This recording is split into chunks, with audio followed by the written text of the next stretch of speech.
Alright, so it seems like that we're gonna be heading into one more extra game then. Let's see how that's gonna be working out. So you're gonna be on Watering Hole with the same matchup, the same everything. And we are probably right now out of the recorded games range. So I will try to right now save them at least slightly. Yeah. But we're gonna be having the games from before, so we should be fine on the ladders. That shouldn't be all that much of a problem in that regard. As we're gonna be starting here, and Shadowfax didn't notice what? I'm not in dice. Oh, yeah.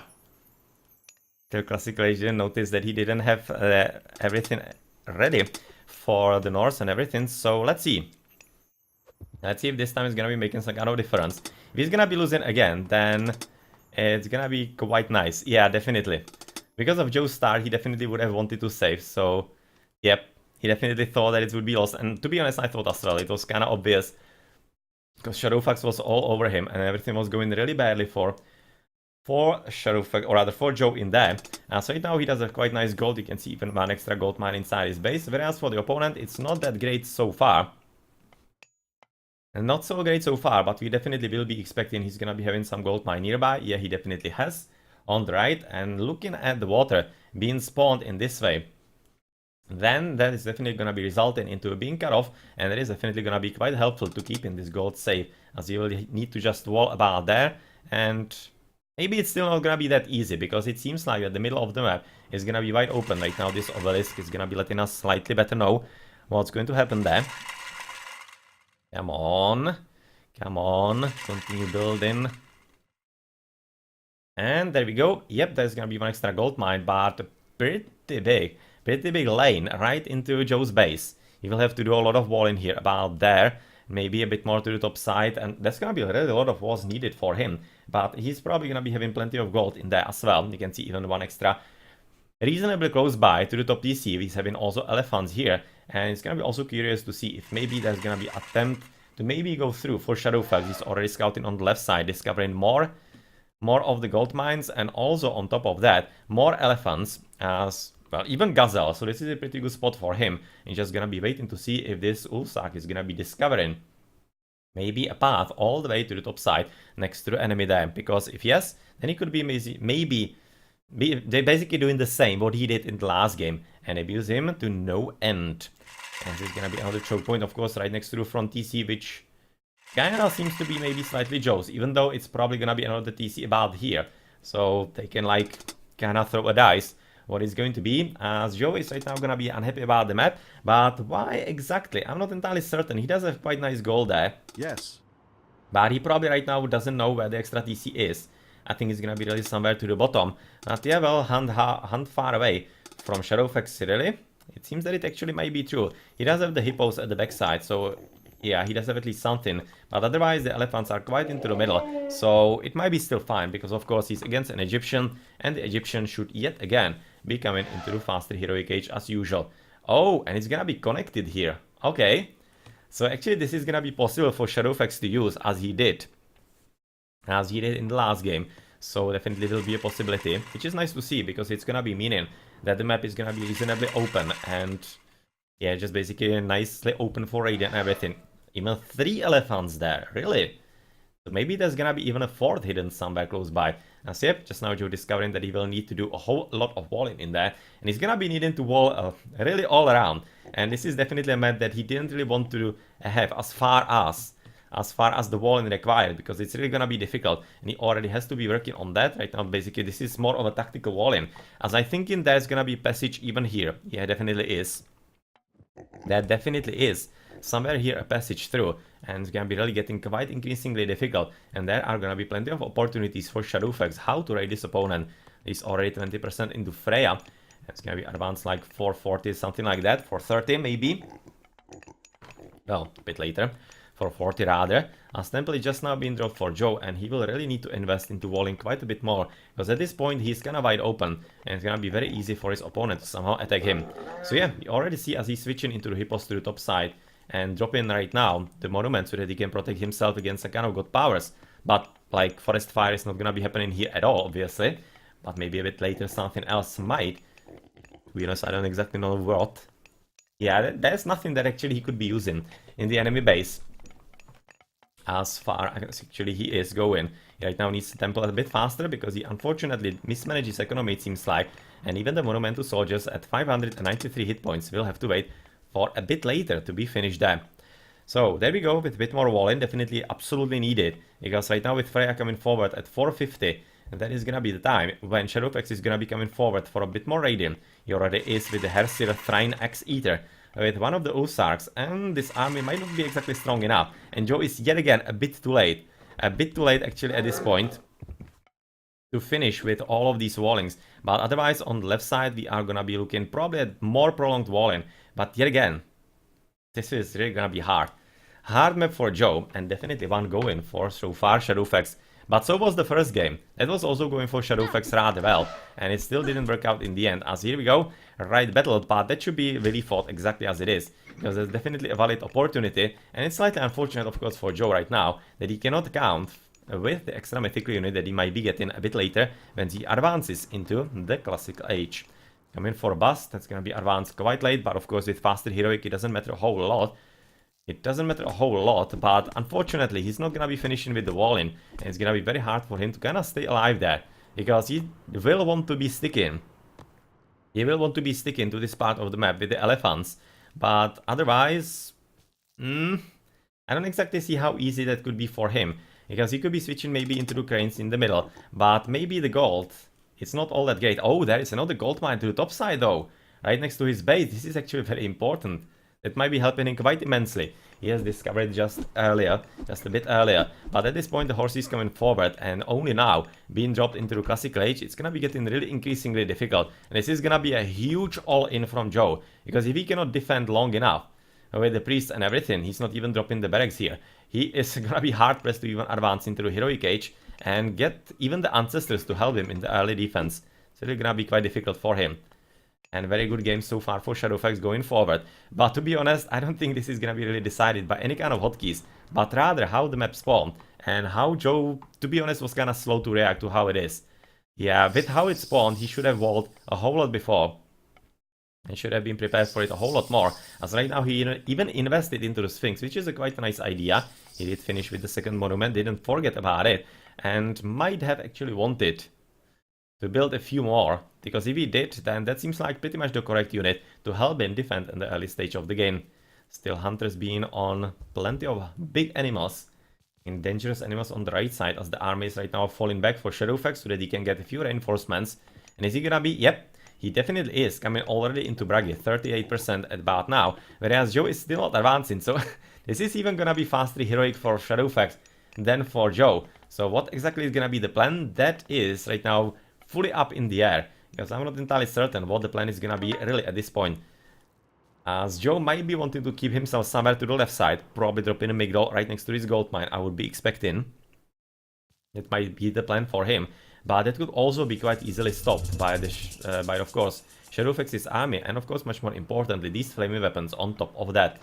So there we go, Horsey scouting around, discovering exactly the gold mine to the top side, where he maybe thought, it seems like that he has actually discovered it before. Maybe he thought that Joe could be coming that way, since he has been attacked on the left side, but no, Joe is steadfastly hoping that this is gonna be the way how to win the game. You can see he's even dropped one wooden wall to prevent anybody sneaking through there. And it seems like that he could be doing a good job actually continuing with the wall. And so far these are more like tactical more than anything else, just basically allowing him to escape with units and with villages somewhere else.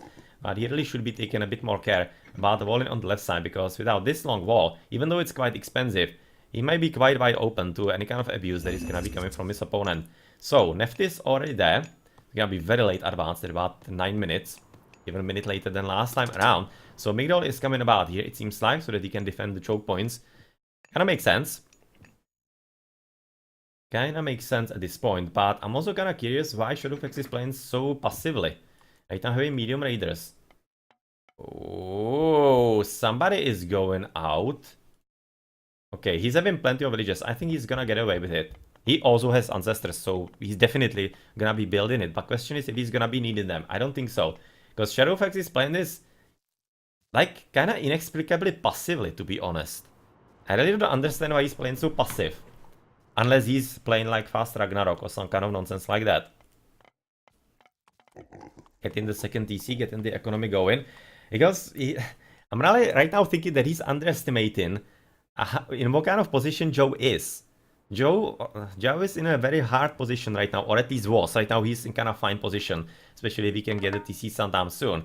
Because that was just wide open for Shadowfax to completely punish him for this kind of aggressive play. I don't think that actually Joe needed to do this. I think that he should have played a bit safer, build a Migdol next to gold, and really played it safer. But he apparently got away with it, which is, of course, gonna be rewarded. If you're playing aggressive and you get away with it, it's always rewarded in the game. But yeah, well, he does have the second TC as well. It's gonna be the same for the opponent. But this might be a moment where Shadowfax is giving his opponent a whole lot more than he should be. And basically playing against Egyptians is all about basically being in the saddle and trying to force them. Oh, yep. Apparently some kind of misclick. Didn't really want to do that, but anyway, it's not like the Forest Fire is gonna do anything at this point. Maybe he just wanted to do that, not really the flaming weapons, but if he didn't want to do the flaming weapons, then it's a solid waste. Because right now, the Ancestors are gonna be completely stopping him, and this is gonna be a pretty good opportunity for all of those villagers to continue with the TC, as I think that he definitely should, as he does have right now quite a golden opportunity. With the Ancestors being out, he's not gonna be having another one anytime soon. And just basically to finish my thought from a bit before that I think I didn't finish properly. Just if you play against an Egyptian, it's all about trying to deny Egyptian what he wants to do. And Shadowfax is absolutely not doing that in this game so far. Besides the first about 1 minute in the Classic Age. Well, unfortunate for him, but fortunate of course for Joe, as Joe is right now gonna be well established in the middle. He does have all the gold that he potentially needs, but please wall. Please just do the wall in there. You definitely need to, because otherwise you're gonna be surprised a bit later. He does have the gold mine that he can fall back to if he actually needs a bit later. But right now coming forward with all the army, he doesn't have the Ancestors, so he's gonna be up to normal gameplay. As of course the flaming weapons are gone as well. And maybe the only thing that could be somehow also helping Shadowfax, well, also and maybe, quite definitely, and will be, of course the Heroes of Ragnarok coming a bit later. Yeah.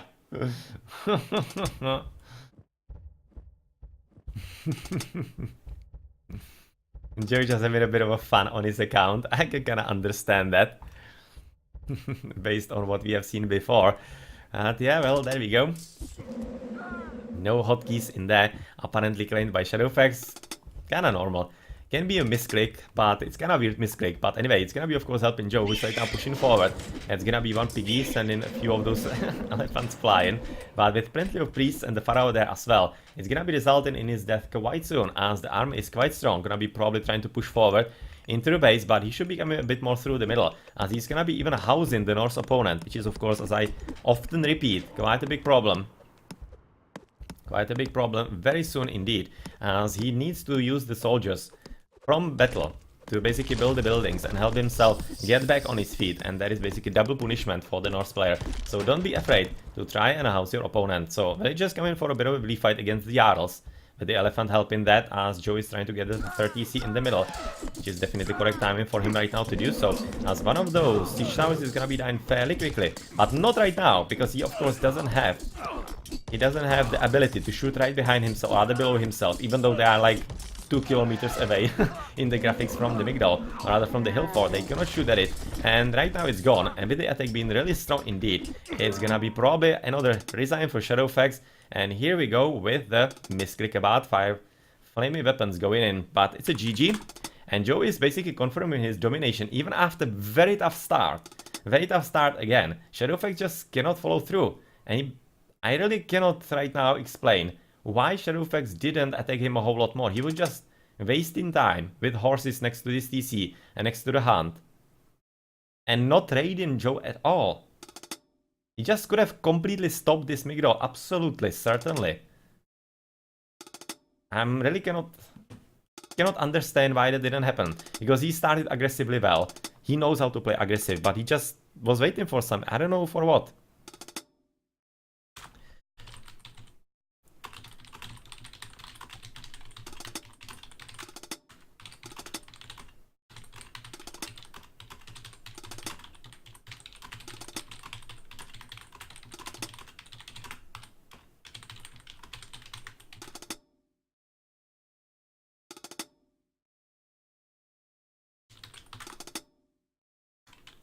Yeah, it's just this is basically, and Joe took the opportunity. Like, of course not. It was quite a nice idea to go aggressively. I really don't think that it was viable idea. It shouldn't have worked with how the game was going, and he should have played a lot more defensively. But if your opponent doesn't punish you and you do such a map control position and it works, all the power to you. All the power to you, of course. And Joe definitely used it well. And unfortunately, well, that misclick apparently with the flaming weapons, which seemed like a misclick, didn't really help all that much, but it wasn't the reason why Shadowfax would be losing. I'm thinking that really, being passive in the crucial time against Egyptian, that is the way how you lose games against Egyptians. Because Joe, yet again, he was in an absolutely horrible situation. I was waiting when Shadowfax is gonna be raiding him on the foot in there during advance to the next age, so really, it was kind of a shame. Missed opportunity, and just confirms that Joe is gonna be having a bit more games won against Shadowfax on Water and Hole on the hybrid mod, so well played overall, I guess.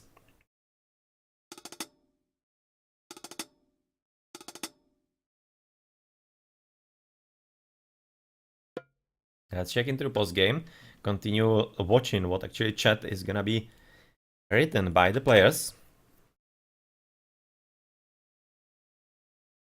Yeah, definitely. That forward big roll was absolutely so mistake.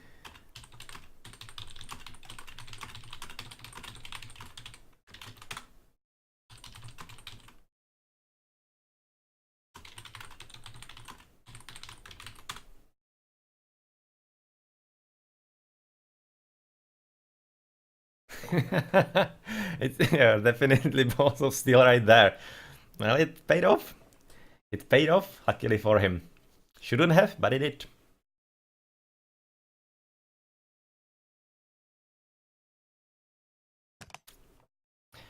Yeah, right now the economies were kinda closer. You can see still Shadowfax having more gold. Yet again, it's kinda okay. It's how the games and the matchup goes. As Egyptians' early economy with faster heroic is not exactly stellar. Wow, now that's kinda sad. 55 military count, 7 units killed, even with flaming weapons. The engagement with flaming weapons wasn't that huge. But otherwise...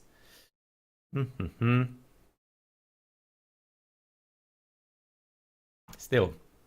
Still. Not exactly good result. But this is even funnier. When you think of all about this, you are looking at 55 military count, 7 units killed, and at the same time, Shadowfax was faster in Heroic Age by about a minute than a faster Heroic in Egyptian. Like, there's absolutely no way in this universe that shouldn't result in such a matchup of such a quality of players, in the Egyptian being completely destroyed, especially with the aggressive play that he went for. It's just a completely confusing game all around as far as the result goes. When you look at all the minute things in it, compounding to something completely different than what we have seen in the game.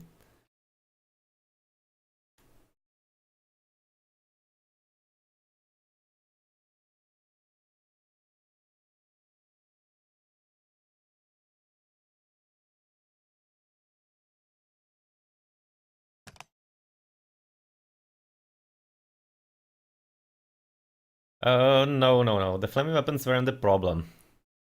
The game was kinda getting towards being lost when he failed to stop the Migral that he absolutely should have stopped. And he did have plenty of opportunity to do that. He was just playing too passive. Too much respect of Joe, I think him. He was too respectful to Joe.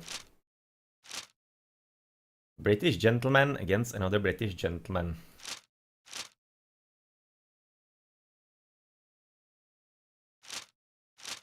Okay then, GG.